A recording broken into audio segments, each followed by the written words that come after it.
Voilà, bonjour à tous, bienvenue à ce webinaire donc sur les travaux de l'Agence internationale de l'énergie sur les pompes à chaleur. Vous voyez un sigle qu'on va décrypter, IEA TCP, In Pumping Technologies. Mon nom est François Durier, je suis directeur Action collective innovation au CETIAT et donc je suis amené à suivre les travaux de l'AIE sur les pompes à chaleur dans un contexte que je vais vous expliquer. D'où cette intervention pour vous présenter les points les plus intéressants de ces travaux.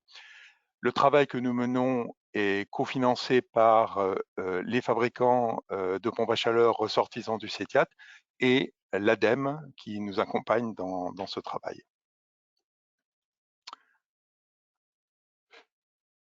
Le contenu du webinaire, vous pouvez le voir ici. Je ferai d'abord des brefs rappels sur qu'est-ce que c'est que ce programme In Pumping Technologies de l'AIE. Ensuite, je vous proposerai un parcours parmi quelques résultats récents que nous avons repérés comme susceptibles d'être intéressants pour vous. Donc, vous voyez des résultats de projets ou appelés annexes dans le contexte de l'AIE, donc des projets qui ont fourni des résultats récents. Je reviendrai également en fin de partie 2 sur le congrès Heat Pumps Conference de mai 2023 à Chicago. Et puis, je terminerai par des travaux à venir en vous indiquant quels sont les projets ou annexes récemment lancés ou en cours d'élaboration. Et puis également, je dirais quelques mots d'une réunion qui a lieu la semaine prochaine qui s'appelle National Experts Meeting. Après chaque partie, je me tournerai vers Pedro Jorca Ferrat qui est avec moi et qui gère qui m'aide à gérer le webinaire et les questions. Pedro Jorca Ferrat est le responsable de notre groupe de travail machine thermodynamique au CETIAT. Après le webinaire, vous recevrez par mail une copie des diapositives que je vous aurai présentées. Et dans quelques jours, l'enregistrement du webinaire sera disponible en replay sur la chaîne YouTube du CETIAT. Voilà, donc pour commencer, quelques brefs rappels sur le programme Heat Pumping Technologies de l'AIE. L'AIE, Agence internationale de l'énergie, est une organisation internationale à laquelle adhèrent des pays et la France est membre de l'AIE. Au sein de l'AIE, on trouve des programmes de collaboration technologique appelés en anglais TCP, Technology Collaboration Program, et l'un d'entre eux porte sur les pompes à chaleur et s'appelle Heat Pumping Technologies, en abrégé HPT. D'où, vous voyez, on décrypte ensemble le sigle qui figure dans le titre de cette diapositive, IEA, HPT, TCP. D'autres programmes de collaboration technologique existent à l'AIE. Il y en a par exemple un sur les bâtiments, il y en a un sur le stockage de chaleur, il y en a un sur l'énergie solaire thermique pour la production de chaleur et de froid, etc. Ce programme Heat Pumping Technologies, ou programme pompe à chaleur de l'AIE, regroupe parmi l'ensemble des pays membres de l'AIE, regroupe 19 pays qui participent à ce programme. On verra plus loin le détail de leur liste, mais ils sont issus de l'Europe, de l'Asie et de l'Amérique du Nord. Et la France est donc l'un de ces 19 pays. Elle est représentée dans le programme Heat Pumping Technologies par l'ADEME, et l'ADEME a demandé au CETIAT d'assurer sa suppléance, ce qui nous permet de suivre également les travaux et de vous en rendre compte. Quels sont les travaux menés dans ce programme? Vous voyez qu'on a indiqué des travaux de R, D, D et D. Recherche, développement, démonstration et dissémination d'informations. Ces travaux sont menés dans des projets qui, jusque-là, s'appellent des annexes, mais le vocabulaire est en train de changer au sein de l'AIE. Et demain, le terme d'annexe, qui est un peu hermétique, ne sera plus utilisé. On appellera des projets. Annexe était utilisé au sens de document qui décrit un projet et qui est annexé à l'accord général Heat Pumping Technologies auquel adhèrent les 19 pays. Mais c'est un vocable interne à l'AIE et désormais, pour plus de clarté, les annexes vont s'appeler des projets. Dans ce webinaire, je vais utiliser indifféremment l'un ou l'autre. Le mot annexe est encore présent, mais annexe est synonyme de projet. Ces travaux sont discutés ou élaborés, les idées sont émises dans un National Expert Meeting dont on dira également un mot ensuite. Et puis, la dissémination d'informations, elle se fait beaucoup par un site internet dont l'adresse figure à droite, également par des réseaux sociaux, notamment pas mal de posts LinkedIn liés à ce programme pompe à chaleur. La dissémination d'informations utilise aussi les rapports des projets ou des annexes achevés et en cours, et je vous dirai quelques mots sur les plus intéressants d'entre eux et comment les récupérer. Également une revue, HPT Magazine, on en dira quelques mots, une newsletter, un rapport annuel d'activité, et puis tous les 3 ans, un congrès, IEA Heat Pump Conference ou HPC en abrégé. Donc on dira quelques mots de ce qui s'est passé en mai 2003 à Chicago, et je vous redirai, mais vous pouvez d'ores et déjà le noter, que le prochain congrès aura lieu en mai 2026 à Vienne en Autriche. Toutes les infos disponibles sont gratuites. Alors, pas tout à fait. Il faut payer une inscription quand on va à la conférence, mais sur le site internet, vous avez l'ensemble des résultats, des données, des informations qui sont gratuites et même disponibles sans obligation de créer un compte. Alors, dans quel contexte se déroule ce webinaire? Eh bien, les travaux qui sont confiés au CETIAT par l'ADEME et qui sont cofinancés par l'ADEME ainsi que par les ressortissants du CETIAT, les fabricants de pompes à chaleur. Ces travaux, c'est d'assurer la représentation de la France au sein du programme Heat Pumping Technologies. Donc, le CETIAT participe notamment aux réunions d'un comité exécutif de ce programme dans lequel sont discutées les activités, sont discutés les projets nouveaux à lancer et les résultats des projets une fois qu'ils sont terminés. Un autre travail confié au CETIAT et cofinancé par l'ADEME, c'est de valoriser les activités de ce programme HPT auprès de la filière professionnelle française. Et c'est dans ce cadre que se déroule ce webinaire. Et nous essayons aussi de promouvoir une participation active d'acteurs français aux travaux du HPT, en particulier dans les projets ou les annexes.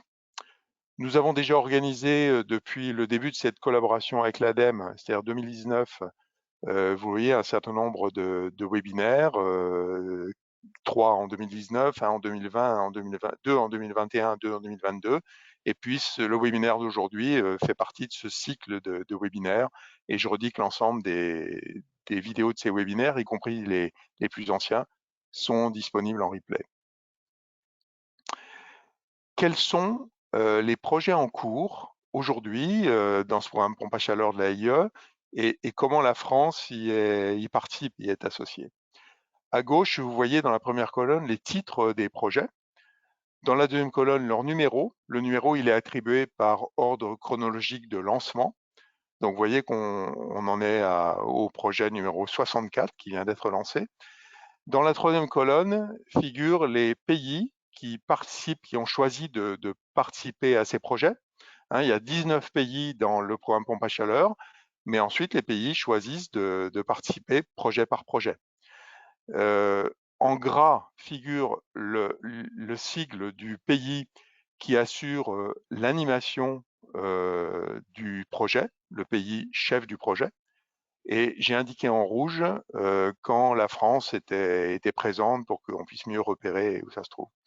Les sigles utilisés sont ceux qui sont utilisés dans le contexte de l'AIE et vous les voyez rappelés en bas. Ça vous permet de voir quels sont les 19 pays participants à ce programme. Les pays européens, je vous laisserai découvrir. En ce qui concerne l'Amérique du Nord, on a le Canada et les États-Unis. Et en ce qui concerne l'Asie, vous voyez dans la liste la Chine, le Japon et la Corée, ou la République de Corée, la Corée du Sud. Voilà, à noter que les 2 pays qui figurent qui ont été ajoutés en dernier, vous voyez, viennent de rejoindre le programme pompe à chaleur. Il s'agit de l'Irlande et de la République tchèque. Donc, on ne voit pas encore énormément associé à des projets, mais ça va probablement venir. Dans l'avant-dernière colonne ou la dernière colonne encadrée là, du tableau, vous voyez les dates de déroulement de ces projets. Certains s'achèvent fin 2023, c'est les 3 qui sont le plus en bas, et d'autres ont démarré en 2023, ce sont les 3 qui sont en haut. Les 3 premiers, 62, 63, 64, donc ont démarré en 2023 et n'ont donc pas encore beaucoup de pays participants, car il est possible de rejoindre une annexe dans la première année de son déroulement. Donc, ces 3 annexes, ces 3 projets, 62, 63, 64, il est encore possible de s'y inscrire, de les rejoindre. Tout à fait à droite, j'ai indiqué qui représentait la France dans les différents projets. Donc, vous voyez qu'on trouve en partant du bas le CETIAT dans l'annexe 54, le CEA dans l'annexe 57, le CA et EDF qui agissent de manière conjointe dans l'annexe 58. EDF a rejoint l'annexe 62 et j'ai mis le CETIAT entre parenthèses parce que nous venons de démarrer un projet CETIAT qui va nous permettre de rejoindre l'annexe 62 et l'annexe 63. J'ai indiqué ça entre parenthèses puisque cette décision est récente et nous n'avons pas encore fait la démarche auprès de l'ADEME pour demander à ce que l'ADEME signifie notre inscription à ces travaux. Mais ça va être fait très vite. Je vous ai parlé d'un magazine, d'une revue. Je vous montre ici la couverture et les sommaires du numéro 1 de 2023. Il y a 3 parutions par an. Et vous voyez que ce numéro porte sur les pompes à chaleur industrielles. Le sommaire vous permet de voir des titres d'articles qui figurent dans ce journal. C'est un journal assez intéressant, hein. Il n'est pas que scientifique.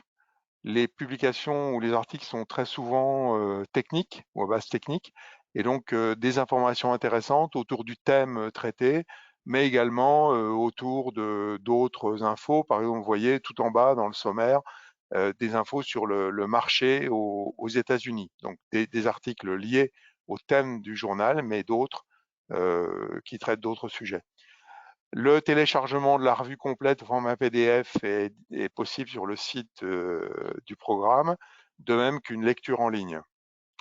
Autre exemple de numéro, il s'agissait du numéro 2 2022, mais je vous le montre parce que le thème traité me paraissait intéressant. Le contrôle, la régulation et la surveillance du bon fonctionnement des systèmes ou des pompes à chaleur ou des systèmes intégrants des pompes à chaleur. Alors, un mot sur le site, dont je vous ai dit qu'on y trouvait l'ensemble des résultats accessibles gratuitement. Sur ce site, vous voyez la page d'accueil, et notamment sur la page d'accueil, vous avez une rubrique projet dans laquelle vous trouverez les informations sur les projets ou les annexes en cours ou terminés. Tout à fait à droite, des informations sur la conférence, le congrès, et vous voyez juste en dessous sur la page d'accueil une annonce déjà concernant la conférence de 2026. En partant de la droite et en remontant après la conférence, on trouve une rubrique dans laquelle vous pourrez trouver le HPT Magazine, lire les différents numéros, les anciens, le numéro actuel, et puis la rubrique publication dans laquelle on va trouver finalement l'ensemble des documents, l'ensemble des résultats disponibles. J'insiste aussi, en dehors de ces 4 rubriques principales, projets, publications, HPT Magazine et conférences, sur une rubrique Market and Technology, parce que c'est ici que vous allez trouver des informations sur les situations dans les différents pays membres, les 19 pays, des situations sur le marché, les aides à l'installation des pompes à chaleur, les programmes de recherche, les acteurs dans ces différents pays. Et je vous montre quelques exemples de situations nationales qu'on trouve dans cette rubrique. La Finlande a par exemple, en septembre 2023, fourni une présentation sous la forme de slides dans laquelle, dont j'ai extrait quelques informations pour vous montrer la diversité des éléments qu'on peut trouver. Vous voyez, par exemple, le premier graphique montre quel est le système de chauffage dans les nouveaux bâtiments, les systèmes installés dans les nouveaux bâtiments, année après année. Donc, on voit le poids important en Finlande du chauffage urbain, des réseaux de chaleur, mais également un poids croissant des pompes à chaleur depuis une dizaine d'années, au détriment du chauffage électrique, du chauffage au fioul, light fuel oil, et également, dans une moindre mesure, du chauffage au bois et puis du chauffage au gaz. Voilà. Autre exemple de résultat, vous le voyez sur le graphique du bas, on voit quel est le nombre en unités installées, unités de produits, hein, pieces, PCS, quel est le nombre de packs installés suivant les années et suivant leur type. AAHP, le bleu, il s'agit de pompe à chaleur RR, le jaune de pompe à chaleur RO, le rouge XHP de pompe à chaleur sur l'air extrait de ventilation, et le vert tout en bas, les pompes à chaleur géothermiques. Voilà, donc des informations intéressantes sur le marché en Finlande. Autre exemple d'une présentation faite par l'Italie en juin 2023, que vous trouverez là aussi dans la rubrique que je vous ai indiquée. Vous voyez, on y trouve par exemple des rappels sur les zones climatiques, ou en tout cas les degrés jours de différentes zones en Italie. Vous voyez la très grande variété de climats qui caractérise ce pays, entre l'extrême sud et les zones au nord situées dans les Alpes. La diapo du bas vous montre comment a évolué en Italie le marché annuel des chaudières gaz, c'est la partie bleue, et des pompes à chaleur. Et la présentation se demande si un système d'aide sous forme de déduction fiscale et d'aide financière à l'installation qui s'appelle Superbonus en Italie, comment ce mécanisme a influencé le marché des chaudières et le marché des pompes à chaleur.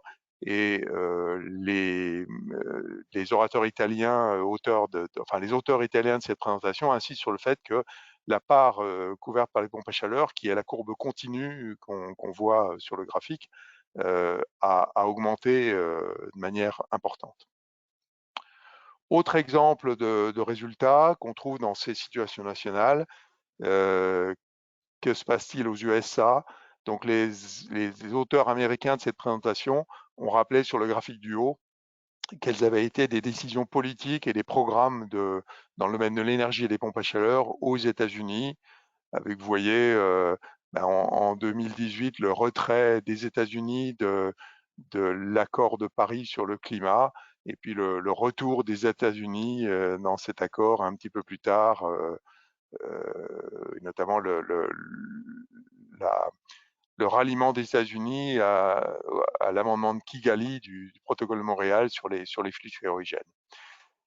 En bas, vous voyez des éléments sur quels sont les systèmes installés aux États-Unis dans des maisons individuelles. Donc, vous voyez la part des pompes à chaleur qui est en bas en rouge, à monter, mais plutôt stationnaire.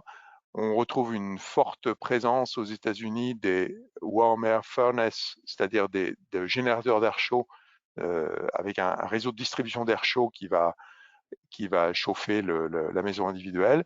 Ces générateurs d'air chaud étant plutôt des générateurs gaz, voire électriques dans certains cas.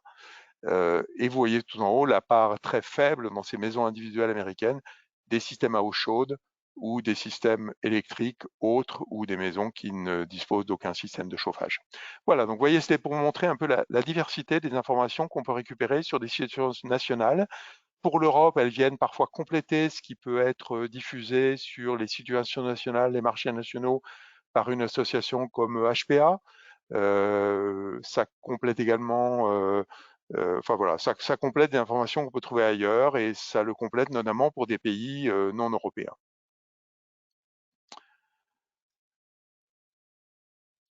Voilà. C'était ce que je voulais vous dire concernant des brefs rappels sur le programme pompe à chaleur de l'AIE. Et donc, avant de passer à l'analyse de quelques résultats récents, je me tourne vers Pedro pour savoir si des questions nous sont parvenues. Alors, une question est arrivée en diapo 6. Quel est l'intérêt d'être porteur d'un projet et pourquoi la France n'a aucun projet en lead? Alors, comment se monte un projet? Une annexe, hein. D'abord, il faut effectivement qu'un organisme dans un pays ou un industriel soit volontaire pour le porter. Et son travail va être à ce moment-là de le décrire, ce projet, d'en décrire le contenu et de le faire en invitant d'autres organismes, d'autres pays potentiellement intéressés ou d'autres industriels à échanger des idées sur quel pourrait être le contenu d'un projet. Ensuite, ce projet, la description est soumise au comité exécutif du programme Pompe à Chaleur. Et puis, une fois que ce contenu est défini, alors le comité exécutif du programme Pompe à Chaleur va décider que le projet peut être lancé.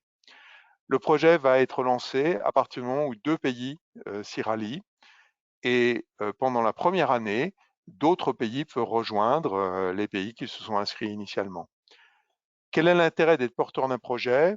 Eh bien, c'est de piloter les travaux, mais il est aussi intéressant d'être participant. Et quand on est participant, on va, au même titre que le porteur du projet, on va apporter des travaux qu'on a réalisés et qu'on a financés par ailleurs sur la table commune de l'annexe, hein. Quand on participe à une annexe, on ne reçoit pas de financement de l'AIE, on apporte des résultats qu'on a obtenus par ailleurs avec un autre financement national par exemple ou propre ou un autofinancement concernant les travaux qu'on apporte. L'intérêt de participer, c'est donc d'échanger des résultats. On apporte des travaux, on les valorise au niveau international et on récupère des travaux apportés par d'autres. Et on a aussi l'occasion d'être en contact, d'échanger avec les représentants des différents pays. Donc pourquoi la France n'est porteur d'aucun projet? Je dirais que c'est les événements qui ont conduit à ça. Il n'y a pas, je pense, de volonté particulière de ne pas l'être. Personne en France ne s'est récemment porté volontaire pour animer un projet. À noter, je compléterai en disant que euh, on ne gagne pas d'argent quand on participe à un projet de l'AIE, hein. L'AIE ne le finance pas, ne finance pas la participation. En revanche, le porteur d'un projet, lui, reçoit un financement qui vient des différents participants. Quand on participe à une annexe ou à un projet, on apporte des résultats, mais on va aussi financer à hauteur de quelques milliers d'euros par an le porteur du projet, le chef du projet, pour lui permettre de jouer ce rôle d'animateur. Donc ça va financer son temps, ça va financer aussi la location de salles de réunion pour des réunions en présentiel qui peuvent avoir lieu, ou la location d'une salle pour des workshops de dissémination de résultats du projet durant son déroulement. Voilà, donc le porteur d'un projet est payé, lui, pour ce travail spécifique d'animation et d'organisation du travail d'un projet. Voilà, merci pour cette question. Je vais passer. Alors, je vous rappelle, hein, oui, que les questions, vous pouvez en poser en cliquant sur l'onglet questions si vous êtes dans le petit panneau de contrôle, si vous êtes sur votre PC. Et si vous êtes sur un smartphone, vous cliquez sur une icône point d'interrogation en haut, là, qui vous permet de taper votre question et donc qu'elle nous parvienne et que Pedro puisse la noter et me la communiquer. Alors, je passe à la partie 2 du webinaire. Résultats récents, que retenir? Par rapport à l'ordre du jour que vous aviez vu, nous avons ajouté un projet ou une annexe, l'annexe 58, à laquelle, pour la France, participe EDF, parce qu'EDF nous a signalé qu'un rapport intéressant venait de paraître entre le moment où nous avions élaboré l'ordre du jour du webinaire et aujourd'hui. Donc, on a ajouté l'annexe 58 et vous verrez, je vous décrirai le contenu intéressant du rapport qui nous a été signalé venant de paraître très récemment. Les thèmes, vous les voyez, mais je vais les thèmes des projets, vous les voyez, mais je vais les rappeler au fur et à mesure de la présentation. Auparavant, je vous rappelle donc que pour accéder aux résultats des projets sur le site du programme, donc heatpumpingtechnologies.org, vous allez dans la rubrique projet, et là, à gauche, vous pouvez accéder soit au projet en cours, ongoing annexes. Donc, vous voyez que là, on n'a pas encore remplacé le mot annexes par projet, mais ça va être fait, je pense, prochainement. Et puis également les completed annexes, c'est-à-dire les projets terminés. Hein. Et ensuite, pour chacun des projets, vous voyez en bas, j'ai encadré un lien qui s'appelle Visite Annexe et qui vous conduit à des pages dédiées au projet dans lesquelles vous allez trouver les informations le concernant. Donc, quand je clique sur Visite Annexe, j'arrive par exemple pour l'annexe 56 dont on va parler un peu plus loin, Internet of Things for Heat Pumps, j'arrive à une page qui va décrire le projet, son contenu, le programme de travail, et puis certains résultats. Alors, je voulais vous montrer ces captures d'écran pour vous dire que, attention, les pages dédiées aux annexes n'ont pas toutes toujours la même organisation. Le chef de projet a la liberté pour organiser les informations dans un cadre commun, mais avec les spécificités qu'il souhaite introduire. Donc, par exemple, pour l'annexe 56, les résultats se trouvent pour l'instant dans une rubrique qui s'appelle Fact Sheets, parce que les résultats disponibles sur le site, sur les pages dédiées au projet, ne concernent que des études de cas dont on rend compte dans ce qui est appelé ici des fact sheets. Dans une autre annexe, vous allez avoir l'annexe 51 qui portait sur l'acoustique des pompes à chaleur et à laquelle le CETIAT avait d'ailleurs participé. Mais vous trouverez l'ensemble des rapports, puisque c'est une annexe achevée, l'ensemble des rapports sur la page d'accueil de l'annexe. Donc, je voulais, par ces deux diapos, vous montrer, insister sur le fait que, attention, quand vous allez sur les pages d'une annexe, fouillez à différents endroits, car les résultats ne seront pas toujours rangés de la même manière. Mais on les trouve assez facilement quand même. Alors, je commence mon panorama des annexes que nous avons sélectionnées parce qu'elles nous semblent présenter des résultats récents et intéressants. L'annexe 56 est terminée. Elle a eu lieu de 2020 à 2022. Elle s'est appelée Internet des objets appliqués aux pompes à chaleur. On pourrait aussi dire pompe à chaleur connectée ou digitalisation et pompe à chaleur. Et vous voyez que les pays qui ont participé se figurent dans cette liste. Là, 7 pays, avec l'Autriche comme chef de projet et la France représentée par EDF. Quand une annexe se termine, celle-ci s'est terminée en décembre 2022, il y a ensuite 1 an pour publier les rapports. Donc, cette annexe est terminée en 2022.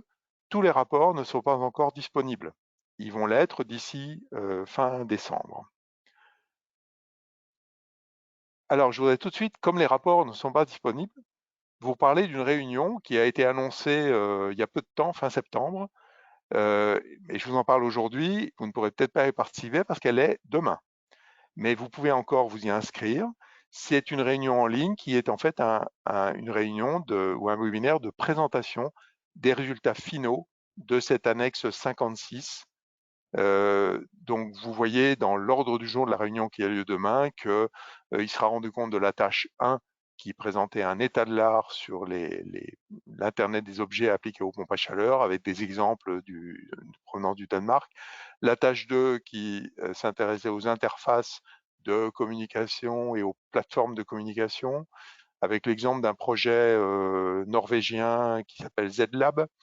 La tâche 3 donnera des éléments sur l'analyse des données récupérées à partir de pompes à chaleur connectées et une intervention de RWTH à Run en Allemagne parlera de la détection des défauts et du diagnostic.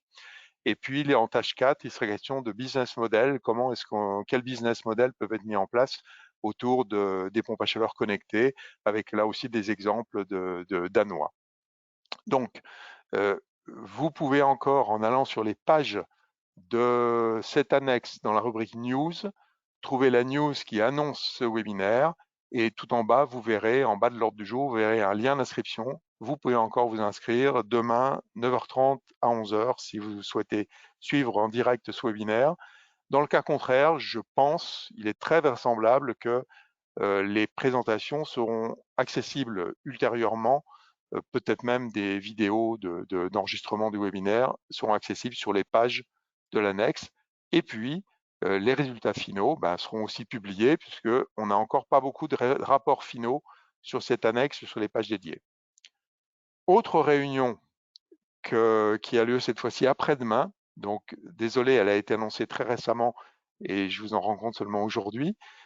C'est une réunion de brainstorming pour discuter de qu'est-ce qui pourrait se trouver dans une future annexe, un futur projet, qui serait la suite de cette annexe 56 et qui s'appellerait Digitalization and Heat Pumps. Donc cette réunion de brainstorming, elle a lieu après-demain à partir de 9h15 et vous pouvez là aussi, en allant dans les news de l'annexe 56, vous inscrire à cette réunion.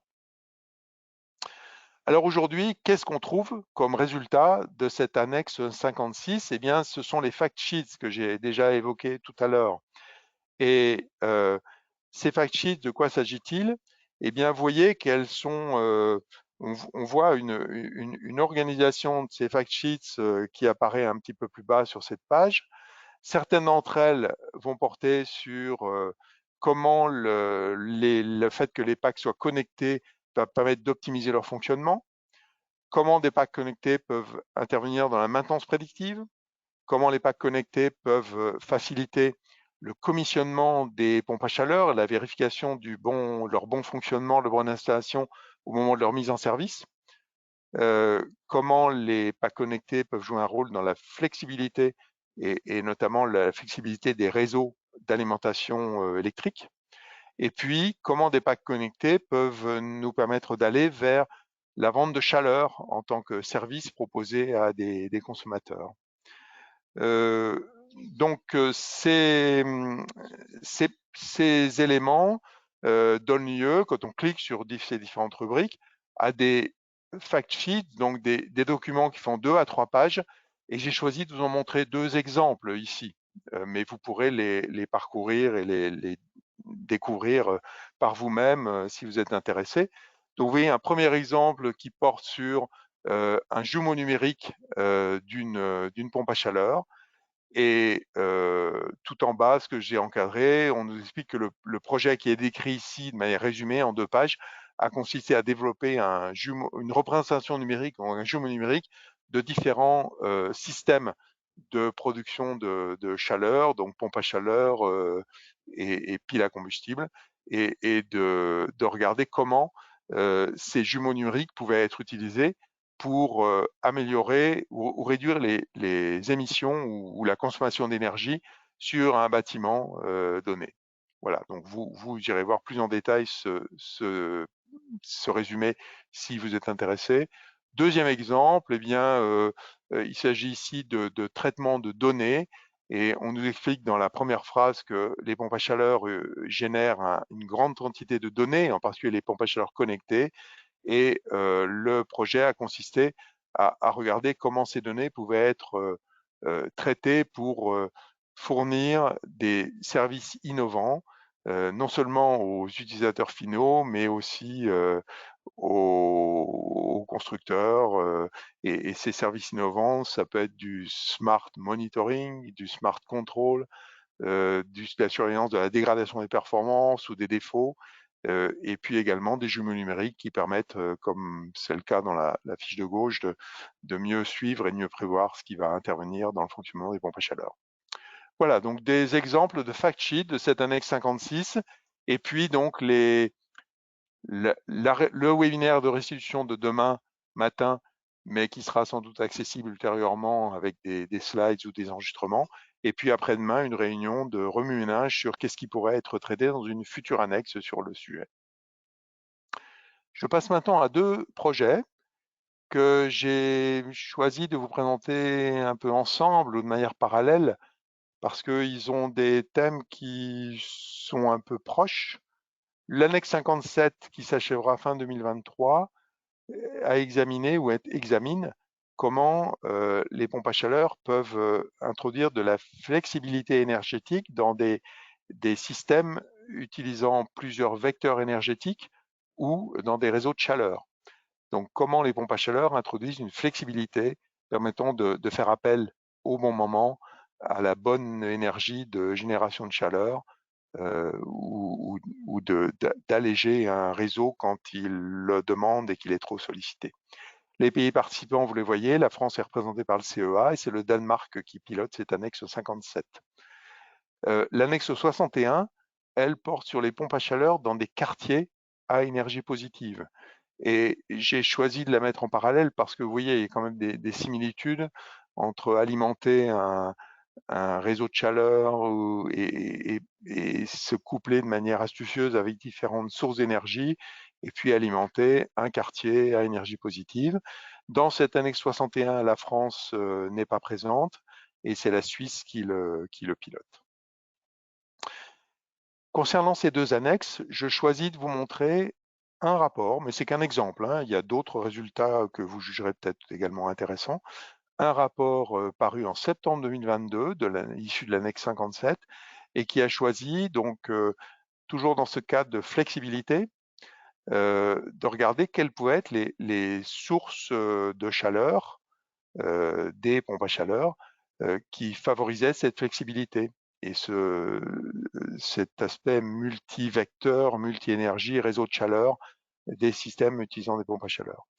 Donc dans ce rapport, vous trouverez un recensement de sources appelées conventionnelles, c'est la partie 2. Vous voyez la chaleur fatale industrielle, la chaleur contenue dans des eaux usées, la chaleur contenue dans des produits de combustion, la chaleur des lacs et des rivières, et puis également des informations sur des sources de chaleur qui sont présentées comme futures et potentiellement utilisables, même si elles sont parfois déjà utilisées aujourd'hui. La chaleur des supermarchés, et notamment des systèmes de conservation des données, des denrées alimentaires présentes dans les supermarchés. La chaleur de systèmes de rafraîchissement dans le secteur résidentiel ou tertiaire. La chaleur des tunnels, la chaleur des transformateurs électriques, converter stations, la chaleur des data centers et la chaleur produite par des électrolyseurs qui vont électrolyser l'eau pour produire, par exemple, de l'hydrogène. Voilà, donc ce rapport, je n'entrerai pas plus dans le détail, mais regardez-le si vous souhaitez avoir les idées un peu claires ou piquer des nouvelles idées ou avoir les idées plus claires sur des sources de chaleur, je dirais, alternatives à l'air, par exemple. Dans cette annexe 57, on trouve aussi, dans une rubrique qui s'appelle Case Studies, des documents de 2 pages, vous voyez, 2 pages avec un lien vers chacun d'entre eux, qui vont décrire des exemples de flexibilité. Donc, par exemple, un premier document dans lequel on va regarder comment des packs peuvent opérer de manière astucieuse avec du photovoltaïque et de la cogénération, des unités de cogénération. Comment on peut utiliser les pompes à chaleur pour utiliser l'excès d'électricité éolienne. Comment le fait de mettre des pompes à chaleur en association, en pool, peuvent optimiser la production de chaleur pour un réseau de chaleur urbain. Et puis, comment le fait de faire appel à des consommateurs avertis, des utilisateurs avertis, en français des prosommateurs ou des prosumers, hein, des consommateurs qui ont un comportement s'apparentant à un comportement professionnel, comment ce rôle des prosumers peut avoir un intérêt pour la flexibilité des systèmes énergétiques. Voilà, donc vous irez plus loin là aussi sur les annexes 57 et 61. J'ai un doute sur le numéro, voilà, 61. Si vous êtes intéressé, mon objectif aujourd'hui, c'est plutôt de vous montrer des pistes de résultats intéressants, mais vous irez bien sûr en prendre connaissance vous-même si vous souhaitez aller plus loin. Autre annexe dont je voulais vous dire un mot, c'est l'annexe 55, donc elle est achevée, et elle a porté un titre un peu énigmatique, Comfort and Climate Box. Et ce titre, il est un peu expliqué, décrypté parce que j'ai indiqué ou j'ai ajouté en rouge qui est finalement un sous-titre de l'annexe qui est apporté sur une meilleure intégration d'une pompe à chaleur ou deux pompes à chaleur et d'un stockage. Et vous allez même plus loin d'une régulation. Donc finalement, c'est comment faire dialoguer ou comment faire fonctionner de manière optimisée une pompe à chaleur, un stockage et une régulation qui va bien pour ça. Le titre un peu hermétique a peut-être dissuadé certains pays de participer ou certains pays ont peut-être considéré que c'était quelque chose d'assez classique finalement, une pompe à chaleur couplée à un ballon et une régulation. Et vous voyez qu'elle s'est déroulée seulement avec 4 pays. Je voudrais quand même vous montrer des résultats qui me semblent intéressants, même si parfois ils s'enfoncent peut-être des portes qu'on peut considérer comme un petit peu ouvertes. Le rapport final de l'annexe 55 est paru en septembre 2022 et j'en ai extrait d'une part une définition que vous voyez en haut. Qu'est-ce que c'est que Comfort and Climate Box, en abrégé CCB? Eh bien, je l'ai déjà un petit peu dit, hein, c'est un système intégré consistant en une pompe à chaleur, un stockage et une régulation optimisée. Et le schéma me semble intéressant parce qu'il montre ce qui a été nommé ici des critères de qualité pour un Comfort and Climate Box.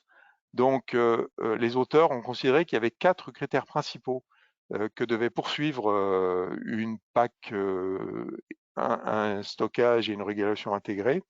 C'était à droite, dans le désordre, hein, à droite la compacité, en bas l'efficacité énergétique, à gauche la possibilité de dialoguer avec le réseau d'énergie, le réseau électrique, le smart grid, et puis en haut, le caractère économiquement acceptable, l'accessibilité économique, l'affordability de la solution. Et puis vous voyez apparaître dans le graphique d'autres critères qui sont placés un peu entre ces 4 critères principaux. Au centre, le niveau d'intégration de la PAC, du stockage et du contrôle. En haut à gauche, la comment traduire suitability, la bonne compatibilité entre le produit et le marché, ou la capacité du produit à répondre aux attentes du marché. En bas à gauche, eh bien, une régulation et un monitoring adapté, à la fois au dialogue avec le réseau et puis à la performance énergétique. En bas à droite, un produit plug and play avec une maintenance facilitée. Et puis, en haut à droite, la bonne appréciation du client sur ce produit, hein, qui va en particulier s'appuyer sur le prix du produit, son accessibilité économique pour l'utilisateur et puis sa compacité, en plus des autres critères. Voilà, donc ça me semble intéressant, peut-être comme des critères permettant d'analyser si un package PAC, stockage et régulation est intéressant. Cette annexe est terminée, je vous l'ai dit, et je vous ai montré ici les différents rapports disponibles sur les pages dédiées à ce projet. Donc, vous voyez, ils correspondent, il y a un rapport final dont je vous ai montré un extrait à l'instant, et puis il y a différentes parties qui ont donné lieu à des annexes, vous les voyez ici, hein. Alors, la partie 3 rend compte de résultats de campagnes d'essai terrain sur des associations PAC, ballon et régulation. Et un point important, vous lirez ce rapport hein, et vous en tirez peut-être plus de conclusions que je ne le fais ici, mais un point important qui est là quelque chose qu'on sait, hein, mais dont des résultats terrain montrent que c'est pas toujours atteint, c'est l'importance d'un bon dimensionnement de la pompe à chaleur, du ballon, de l'association des deux et d'une régulation qui va tenir compte du dimensionnement respectif de ces deux organes, la pompe à chaleur ou la puissance de la pompe à chaleur notamment, et la taille du ballon. Le rapport de la partie 6 est intéressant parce qu'il s'appelle Standards et il recense et il analyse les méthodes d'essai disponibles pour les packs couplés avec un ballon, donc des packs double service ou des chauffe-eau thermodynamiques. Et puis la partie 7, qui s'appelle Roadmap, propose des recommandations. Alors, je vais vous en montrer quelques-unes. Ça me semble aussi intéressant parce qu'elles peuvent, même si ces produits sont aujourd'hui existants et disponibles sur le marché, et même si les fabricants ont déjà bien réfléchi à leur dimensionnement, à leur fonctionnement, à la régulation, ces recommandations peuvent quand même être intéressantes pour guider dans l'amélioration de produits ou la conception de nouveaux produits. Donc, dans la partie 7, le rapport de la partie 7 recommandations, on trouve par exemple des recommandations aux fabricants pour stimuler le déploiement des Comfort and Climate Box. Et vous voyez que certaines de ces recommandations on s'y attend, mais d'autres sont peut-être plus originales. On dit aux fabricants, faites en sorte que votre régulation puisse permettre à la Comfort and Climate Box de fonctionner avec du photovoltaïque et aussi de dialoguer avec les smart grids. Faites des produits plug and play, facilitant l'installation et sans doute aussi la maintenance. Ouvrez votre protocole de communication ou alors utilisez des protocoles standardisés. Si vous utilisez un protocole propriétaire, vous aurez peut-être plus de difficultés à ce que le produit communique avec le réseau et avec d'autres acteurs comme les systèmes de gestion technique du bâtiment, les opérateurs de réseau et les agrégateurs. Explorez des nouveaux modes de financement de votre produit, par exemple la location. Ayez plus de connaissances ou intégrez bien dans votre analyse, dans les connaissances que vous prenez en compte pour concevoir le produit, des connaissances sur le stockage de chaleur et sur l'énergie solaire, et pas seulement sur le cycle thermodynamique, le flux frigorigène et le fonctionnement de la pompe à chaleur. Et puis, une recommandation aux fabricants qui est Boxify all your products, donc faites des assemblages avec une régulation intelligente pour vos produits. D'autres recommandations pour les organismes de normalisation. Faites des normes sur les combinaisons, pompe à chaleur, stockage et contrôle. Développez des standards de communication. Et puis, autre exemple, je ne vous décris pas toutes les recommandations, j'ai fait une cueillette de quelques-unes qui me paraissaient plus intéressantes.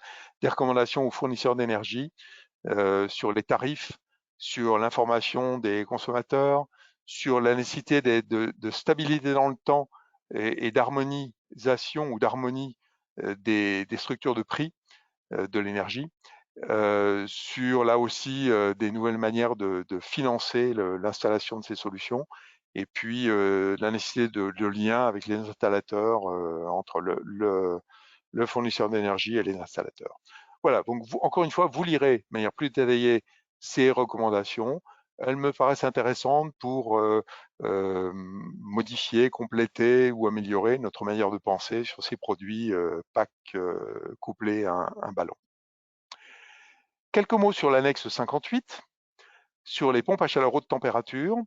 Donc la France y participe, CEA-EDF, elle est pilotée par le Danemark, et vous voyez qu'elle rassemble beaucoup de pays.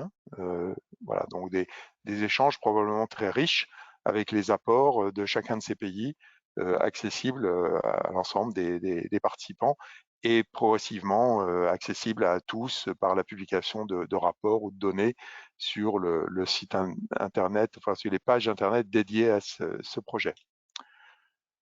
Là aussi, je vais vous montrer quelques éléments qui sont sans doute, enfin, qu'on peut considérer comme les plus intéressants, et notamment un premier rapport qui est paru en août 2023, fin août 2023. En fait, il a été rendu disponible sur le site dans les tout premiers jours de septembre, et c'est la raison pour laquelle il nous avait échappé dans le premier ordre du jour de Solinaire.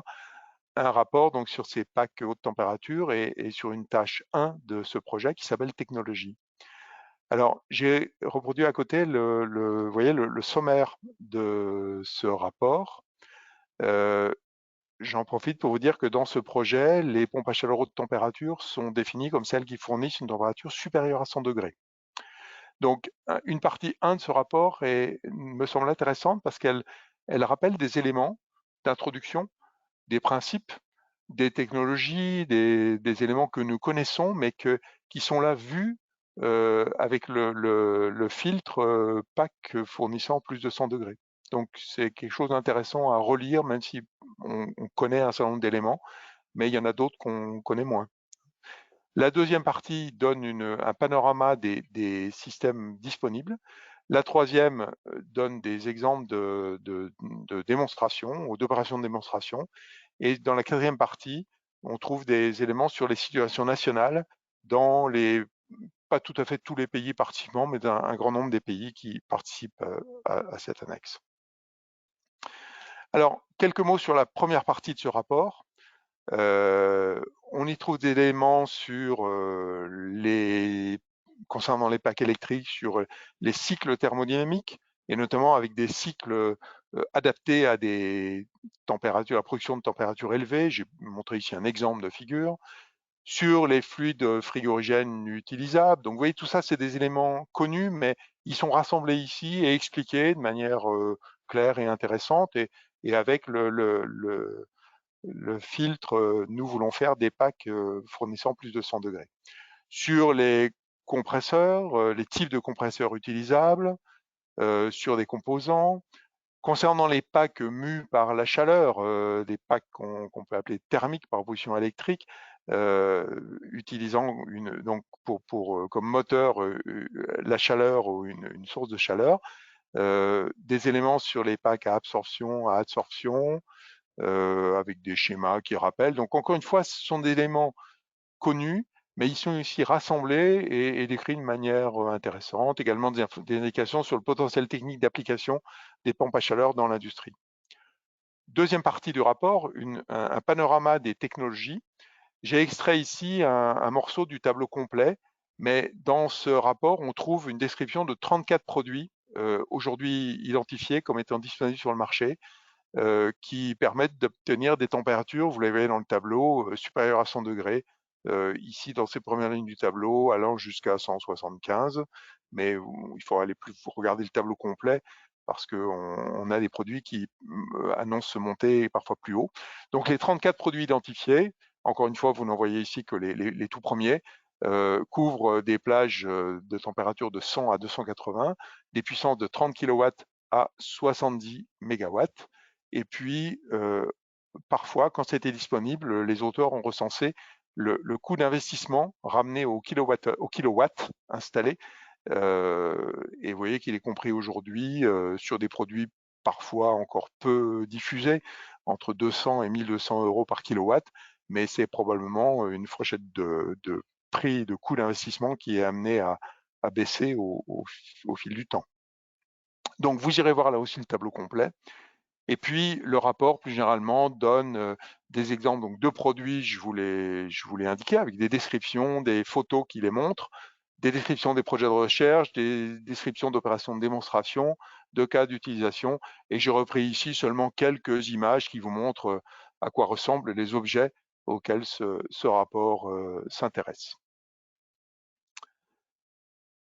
Pour terminer cette partie sur les résultats les plus intéressants, je vous donne quelques informations sur le congrès Heat Pump Conference de mai 2023. Il s'est déroulé à Chicago du 15 au 18 mai.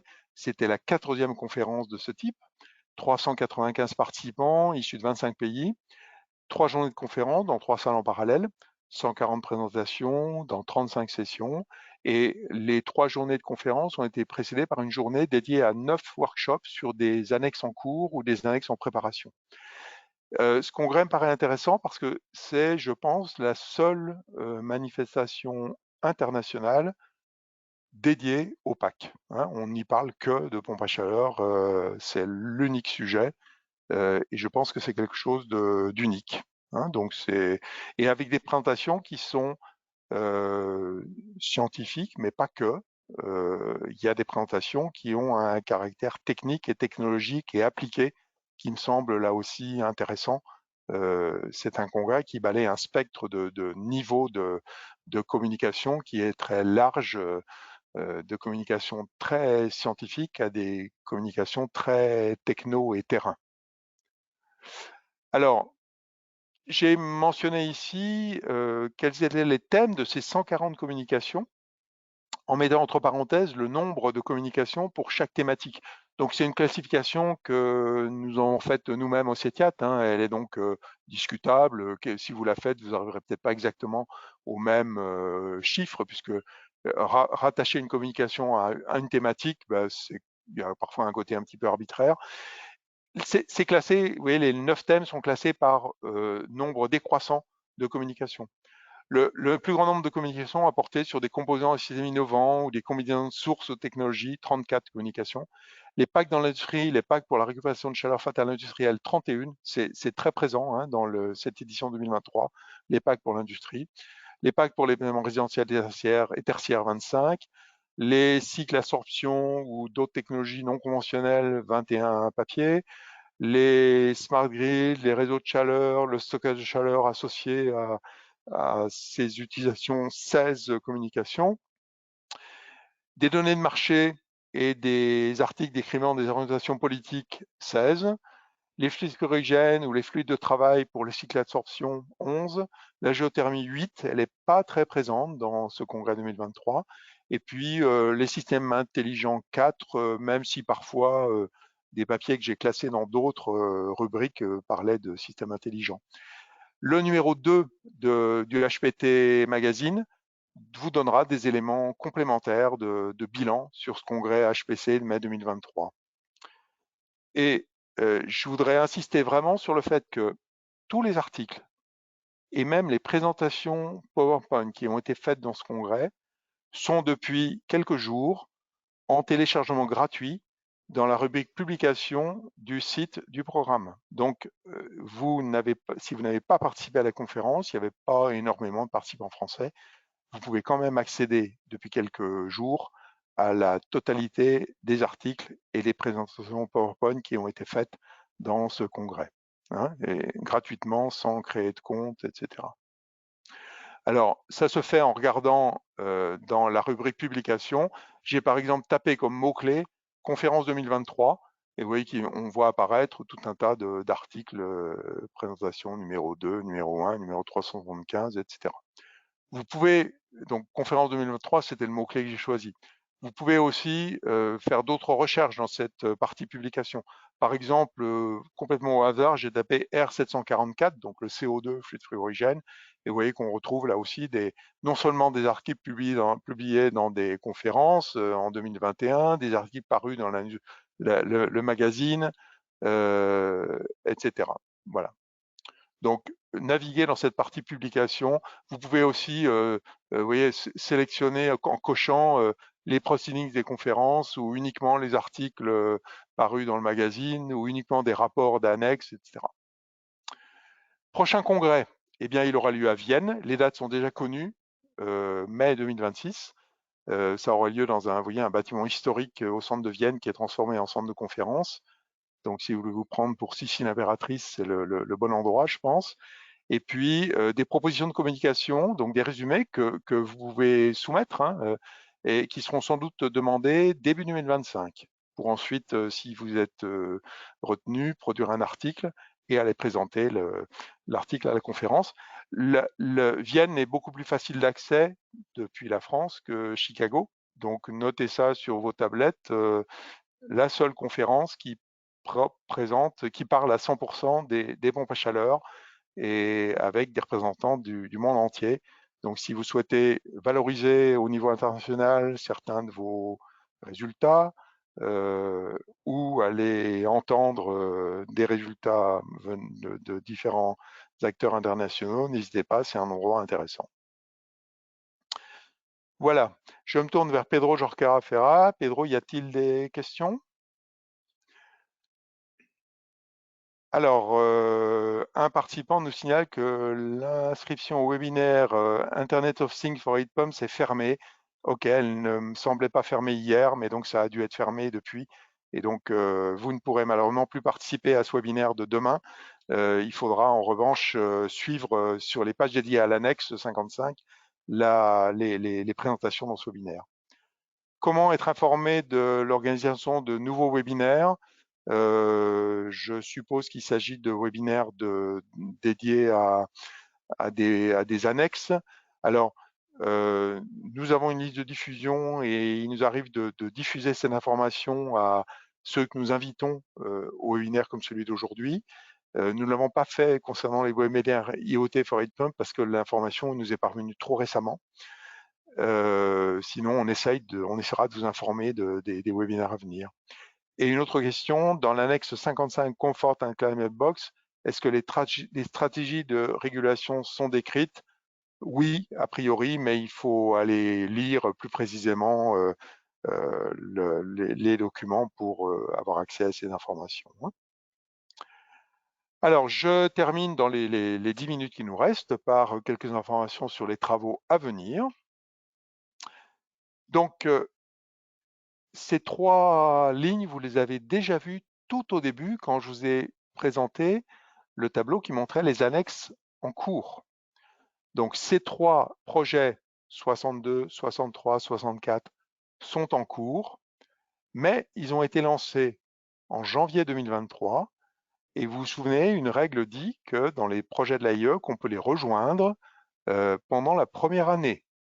Donc, si vous êtes intéressé pour mieux comprendre ce que contiennent ces annexes, vous allez sur les pages dédiées et vous comprenez quel est le programme de travail.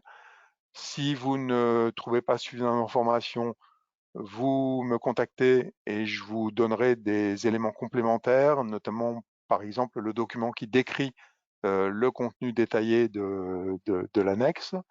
Vous pouvez aussi contacter le chef de projet qui vous informera directement. Et si vous êtes intéressé, vous nous contactez et nous vous mettrons en relation avec l'ADEME, avec Paul Caïque à l'ADEME, qui est le représentant officiel de la France dans le programme Pompe à Chaleur et qui pourra écrire une lettre à l'AIE indiquant que la France souhaite participer par votre intermédiaire et rejoindre une de ces 3 annexes.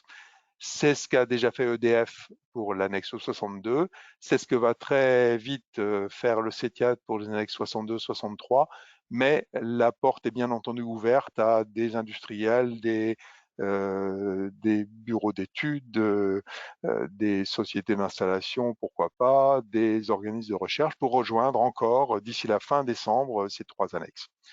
La contrainte, ça sera de participer avec les autres représentants français au paiement du chef de projet pour son travail spécifique d'animation et d'apporter des résultats qui entrent dans les sujets que l'annexe envisage de traiter.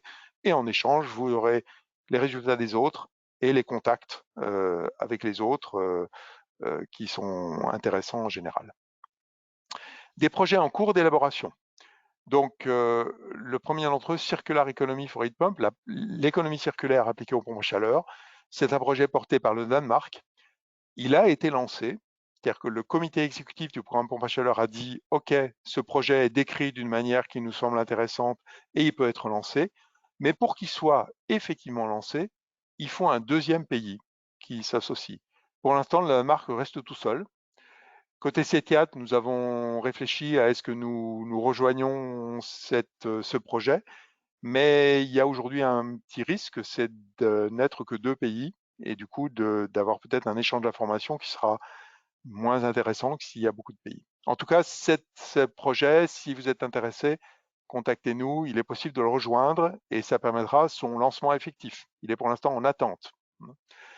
Le projet Digitalization and Heat Pumps, j'en ai parlé tout à l'heure. Il y a un brainstorming le 19. Alors, je ne sais pas, vous irez voir, est-ce que l'inscription est toujours possible? Sinon, contactez-nous et on vous tiendra au courant des différents éléments qui sont disponibles. Les USA réfléchissent à un projet qui serait une suite de Comfort and Climate Box, mais non pas pour le chauffage et la production d'eau chaude sanitaire, mais pour le rafraîchissement et la déshumidification.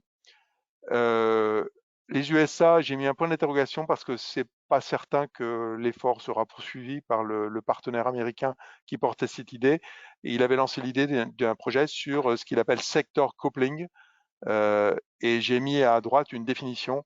C'est une intégration synergistique ou synergétique ou en synergie d'une génération d'électricité propre et avec un large end consumers. Donc, il faudra essayer de mieux comprendre si c'est des gros consommateurs d'énergie ou alors un grand nombre de petits consommateurs d'énergie, mais qui, comme ils sont nombreux, conduisent à une grosse consommation d'énergie. Voilà sur les annexes récemment lancées ou en cours. Donc, contactez-nous si vous êtes intéressé ou pour les 3 premiers sujets, contactez le chef de ce projet et dans les 2 cas, vous aurez des informations vous permettant de décider si vous souhaitez rejoindre ces initiatives. Enfin, il y aura la semaine prochaine une réunion dont je vous informe parce qu'on vous en rendra compte dans un prochain webinaire de ce type. Une réunion qui s'appelle National Expert Meeting. C'est une réunion qui a lieu tous les ans pour du brainstorming, des échanges, pour des idées de futurs projets. C'est ouvert à tous. La réunion aura lieu la semaine prochaine en présentiel à Nuremberg. Normalement, vous voyez dans le petit texte que j'ai reproduit à droite, on dit en bas que l'inscription doit se faire avant le 22 septembre, mais le lien d'inscription n'était hier pas encore fermé et vous pouvez peut-être, si vous êtes intéressé, vous inscrire encore. C'est une réunion qui aura lieu immédiatement à la suite d'une manifestation qui a lieu la semaine prochaine à Nuremberg qui s'appelle European Heat Pump Summit. Donc il y a le European Heat Pump Summit qui a lieu le 24 et le 25 et le 26, une journée d'échange. Le CETIAT y participera, peut-être que d'autres partenaires français seront présents et nous avons imaginé en janvier, dans un prochain webinaire de ce type, de vous rendre compte et de vous faire réagir sur les idées de futurs projets qui ont été émises pour qu'on puisse notamment ensemble discuter dans une réunion peut-être davantage interactive que celle d'aujourd'hui, s'il est intéressant que la France, compte tenu de son marché, de ses spécificités, de ses stratégies, de ses orientations, s'il est intéressant que la France s'associe à des futurs projets, voire, comme pour prolonger la question de tout à l'heure, voire porte des futurs projets si ça paraît pertinent. Voilà. Et je conclus par cette diapo de résumé de tout mon discours, un petit peu fouillis, touffu, excusez-moi, mais j'ai essayé de l'organiser au mieux. En résumé, plein d'informations sur le site inpumptechnologies.org. Vous l'avez vu, une très grande richesse d'informations et plutôt s'il y a une difficulté, c'est de trouver la bonne information, mais le site est quand même assez bien structuré et j'ai essayé de vous montrer sa structure et vous verrez qu'on trouve finalement assez facilement les informations sur le sujet qui nous intéresse. Des résultats intéressants, j'espère que parmi ce que j'ai piqué ici ou là ou cueilli, il y a des éléments, des fleurs dans le bouquet qui vous ont paru plus intéressants que d'autres. Retenez que finalement, ce programme Pompe à chaleur, ce sont des projets internationaux qui sont destinés à échanger, porter les résultats qu'on a au niveau international, récupérer les résultats d'autres acteurs internationaux et avoir des échanges avec eux et les connaître et les côtoyer. Et donc, si vous souhaitez participer à ces projets, contactez-nous.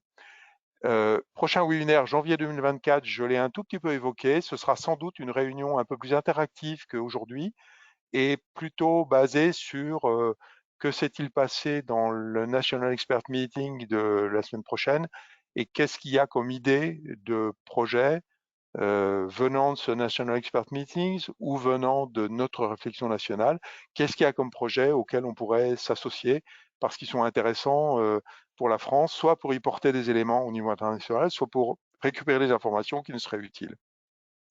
Voilà, donc en gros, tout ça reste à suivre. Je me tourne vers Pedro Jorca Ferra une dernière fois pour voir si nous avons des questions auxquelles nous n'avons pas encore répondu. Alors, une question sur le thème de l'économie circulaire. C'est un thème qui est ressorti lors de discussions sur les orientations des actions collectives du CETIAT. Et est-ce qu'il serait pas opportun que le CETIAT participe à ce projet économie circulaire initié par le Danemark? Alors bon, la discussion est un petit peu interne au CETIAT, mais je peux quand même y répondre. Le thème de l'économie circulaire, il est clair qu'il est évident, il est évidemment intéressant pour des acteurs français, hein. Et oui, nous avons, nous CETIAT, imaginé de nous associer à ce projet pompe à chaleur et économie circulaire porté par le Danemark, mais nous ne l'avons pas fait pour l'instant dans la crainte, alors c'est un peu c'est un peu un cercle vicieux, la crainte que nous ne soyons que la France et le Danemark, ce qui enlèverait pas mal d'intérêt à cette initiative. Ce sujet, il est intéressant si un nombre suffisamment important de pays y participent pour qu'on puisse récupérer des informations sur les situations nationales qui aujourd'hui gouverne ce qui se passe en matière d'économie circulaire et de pompe à chaleur. On aura sans doute des initiatives européennes ou des futurs règlements européens ou normes européennes qui vont orienter ce qui se passe en matière d'économie circulaire. Mais aujourd'hui, c'est un domaine où les initiatives sont plutôt nationales et ce projet nous semble intéressant s'il permet de récupérer des informations sur ce qui se passe dans d'autres pays. Et si ces autres pays ne sont que le Danemark, eh bien, voilà, ça enlève un petit peu d'intérêt. Donc, pour l'instant, nous n'avons pas pris la décision de nous associer à cette annexe en attendant. Maintenant, si plusieurs pays attendent, eh ben, voilà, ça pose un problème. Et donc, il en sera question à nouveau lors de la réunion de la semaine prochaine, National Expert Meetings, et cela devrait nous permettre d'en savoir un peu plus sur la capacité ou l'intérêt d'autres pays pour se joindre à cette initiative. Voilà, j'en ai terminé. J'ai remis le contenu du webinaire pour que vous vous souveniez bien de tout ce qu'on a évoqué, hein. Et je voudrais donc vous remercier pour votre participation, votre attention, les questions que vous avez posées. Et nous vous informerons donc de la suite des opérations, quelque chose en janvier pour explorer avec vous des futurs projets de l'AIE.